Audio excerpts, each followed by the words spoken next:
नमस्कार। राजस्थान के शराब ठेकेदारों को हाई कोर्ट ने दिया है झटका। 121 याचिकाओं को किया है खारिज। बताएंगे आपको क्या था मामला, क्यों लगी थी याचिकाएं, इसका भी हम करेंगे खुलासा। पर उससे पहले हनुमानगढ़ में शराब ठेकेदार 8 दिन से बैठे हैं गोदाम के आगे धरना लगाए और शराब ठेकेदारों ने किया है सद्बुद्धि यज्ञ और एमएल के अनुपात को कम करने की मांग को लेकर बैठे हैं धरने पर। और बताना चाहेंगे कि शराब ठेकेदारों ने संग्रिया रोड पर स्थित शराब गोदाम पर समक्ष कार्मिक अनशन स्थल पर बुधवार को दिन भर सरकार की सद्बुद्धि की कामना के साथ यज्ञ किया है। पंडित जसवीर शर्मा के सानिध्य में यज्ञ किया गया है और शराब ठेकेदारों ने आहुतियां डालकर आबकारी युक्त व सरकार को सद्बुद्धि आने की है प्रार्थना। और उनके द्वारा जो मांग पत्र दिया हुआ है उस पर कार्रवाई करने के लिए उन्होंने यज्ञ करने के बाद निवेदन भी किया है। वहीं दूसरी ओर आपको बताना चाहेंगे कि राजस्थान हाई कोर्ट ने वित्तीय वर्ष की पहली तिमाही में कोरोना के चलते शराब उठा में छूट को लेकर दायर याचिकाओं को खारिज कर दिया है।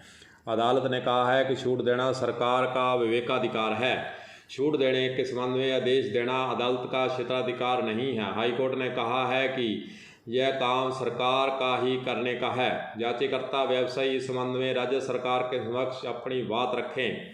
न्यायाधीश एसपी शर्मा ने यह आदेश 121 याचिकाओं को खारिज करते हुए दिया है। अदालत ने अपने आदेश में कहा है कि याचिकाकर्ताओं ने आबकारी नीति को स्वीकार करते हुए ऊंची बिड लगाई थी। उनके नुकसान को सरकार के कंधों पर नहीं डाला जा सकता। याचिकाओं में कहा गया है कि वर्तमान वित्तीय वर्ष की पहली तिमाही में करीब 70% समय शराब की दुकानें बंद रही हैं। इसके अलावा राज्य सरकार ने समय समय पर आदेश जारी कर इन दुकानों के खुलने की अवधि की भी कटौती की थी।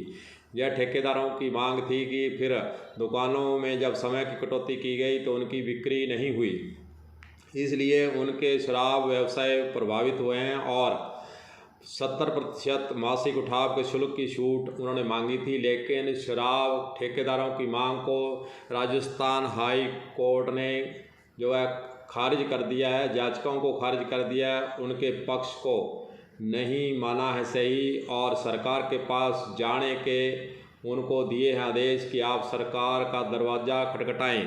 वहीं दूसरी ओर शराब ठेकेदार जैसे हनुमानगढ़ की बात करते हैं तो हनुमानगढ़ में पहले से ही आरएलएम में छूट को लेकर धरने पर बैठे हैं। सरकार को ज्ञापन पर ज्ञापन दे रहे हैं, लेकिन सरकार की तरफ से अभी तक कोई भी छूट देने का प्रयास या कोई बात सामने नहीं आई है। वहीं हाईकोर्ट के द्वारा याचिकाएं खारिज होने के बाद कहीं न कहीं ठेकेदारों को निराशा ही हाथ लगी है। अब देखने वाली बात कि सरकार के स्तर से शराब ठेकेदारों की मांगों पर कुछ प्रयास कर राहत देने का काम होता है या नहीं। कलम न्यूज़ के लिए गुरदेव सिंह सैनी की रिपोर्ट।